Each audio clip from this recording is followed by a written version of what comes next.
CCTV short news നിങ്ങൾക്കായി സമർപ്പിക്കുന്നത് power guard solar system Koonamuchi.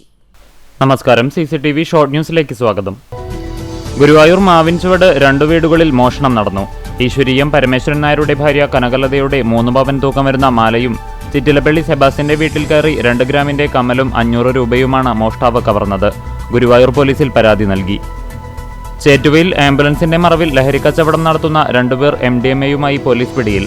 Operation D ഹണ്ടിന്റെ ഭാഗമായി തൃശൂർ റൂറൽ ജില്ലാ ലഹരിവിരുദ്ധ സ്ക്വാഡും വാടാനപ്പള്ളി പോലീസും ചേർന്ന് നടത്തിയ പരിശോധനയിലാണ് ചേറ്റുവ പുത്തൻപിടികയിൽ നസറുദ്ദീൻ, ചാവക്കാട് സ്വദേശി അഫ്സാദ് എന്നിവരെ പിടികൂടിയത്.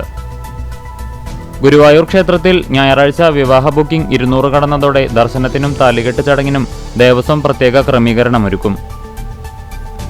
പാവറട്ടി സെന്റ് ജോസഫ് തീർത്ഥകേന്ദ്രത്തിൽ 149 മധ്യസ്ഥ തിരുനാളാഘോഷങ്ങൾക്ക് തുടക്കം കുറിച്ച് ദീപാലങ്കാരം മെഴി തുറന്നു. സെന്റ് തോമസ് ആശ്രമാധിപൻ ഫാദർ ജോസഫ് ആലപ്പാട്ട് ദീപാലങ്കാരത്തിന്റെ സ്വിച്ച് ഓൺ കർമ്മം നിർവഹിച്ചു. കക്കൂസ് മാലിന്യം നഗരകേന്ദ്രത്തിലേക്ക് ഒഴുകിയതിനെ തുടർന്ന് കുന്നംകുളം പഴയ ബസ് സ്റ്റാൻഡ് കെട്ടിടത്തിലെ കംഫർട്ട് സ്റ്റേഷൻ കോൺഗ്രസ് കൗൺസിലർമാർ പൂട്ടിച്ചു. വ്യാപാരികൾ നിരവധി തവണ നഗരസഭാധികൃതർക്ക് പരാതി നൽകിയെങ്കിലും നടപടിയുണ്ടാകാതിരുന്ന സാഹചര്യത്തിലാണ് കംഫർട്ട് സ്റ്റേഷൻ പൂട്ടിച്ചത്. പഴഞ്ഞി സെന്റ് മേരീസ് ഓർത്തഡോക്സ് കത്തീഡ്രലിൽ പുതിയ പള്ളിയുടെ 17ാം സ്ഥാപിത പെരുന്നാൾ ആഘോഷിച്ചു. ഗുരുവായൂർ തിരുവെങ്കിട ജലപതി ക്ഷേത്രത്തിലെ ബ്രഹ്മോത്സവത്തിന് ആറാട്ടോടെ സമാപനമായി. മെയ് 2 മുതൽ 9 വരെയായിരുന്നു ചടങ്ങുകൾ. പൊന്നീർകുളം ആൽത്തറ ഗോവിന്ദപുരം മഹാവിഷ്ണു ക്ഷേത്രത്തിൽ 6 ദിവസങ്ങളിലായി നടന്നുവന്നിരുന്ന വൈശാഖ ഏകാദശി മഹോത്സവം സമാപിച്ചു.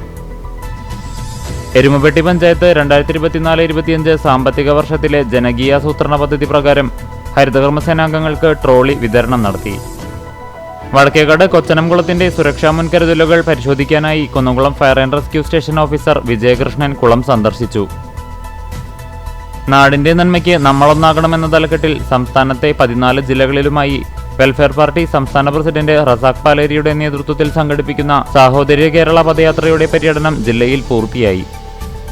അഗതിയൂർ കലശമല ശ്രീ ദണ്ഡായുധപാണി ബാലസുബ്രഹ്മണ്യ സ്വാമി ക്ഷേത്രത്തിലെ പ്രതിഷ്ഠാദിനം ആഘോഷിച്ചു.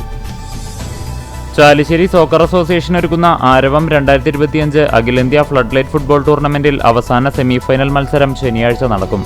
മത്സരത്തിൽ വിജയിക്കുന്ന ടീം ഫൈനലിൽ റോയൽ ട്രാവൽസ് കോഴിക്കോടുമായി ഏറ്റുമുട്ടും. തൃശൂർ ആസാദ് ഫൗണ്ടേഷൻ കുന്നംകുളത്തും പൊന്നീർകുളത്തും എല്ലാ മാസവും 1-ാമത്തെയും 4-ാമത്തെയും ഞായറാഴ്ചകളിൽ പ്രതിമാസ മെഡിക്കൽ ക്യാമ്പുകൾ സംഘടിപ്പിക്കുമെന്ന് ഭാരവാഹികൾ അറിയിച്ചു. അഷ്റഫ് കൂട്ടായ്മയുടെ തൃശൂർ ജില്ലാ കുടുംബസംഗമം ശ്രദ്ധേയമായി.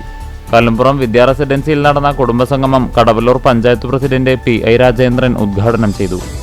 CCTV ഷോർട്ട് ന്യൂസ് നിങ്ങൾക്കായി സമർപ്പിക്കുന്നത് power guard solar system Koonamuchi. ഇതോടെ ഷോർട്ട് ന്യൂസ് സമാപിക്കുന്നു. കൂടുതൽ വാർത്തകൾക്കും വിശേഷങ്ങൾക്കും ഞങ്ങളുടെ web page, Facebook page, YouTube എന്നിവ സന്ദർശിക്കുക. തത്സമയ വാർത്തകൾക്കായി www.cctv online.tv സന്ദർശിക്കുക. നമസ്കാരം.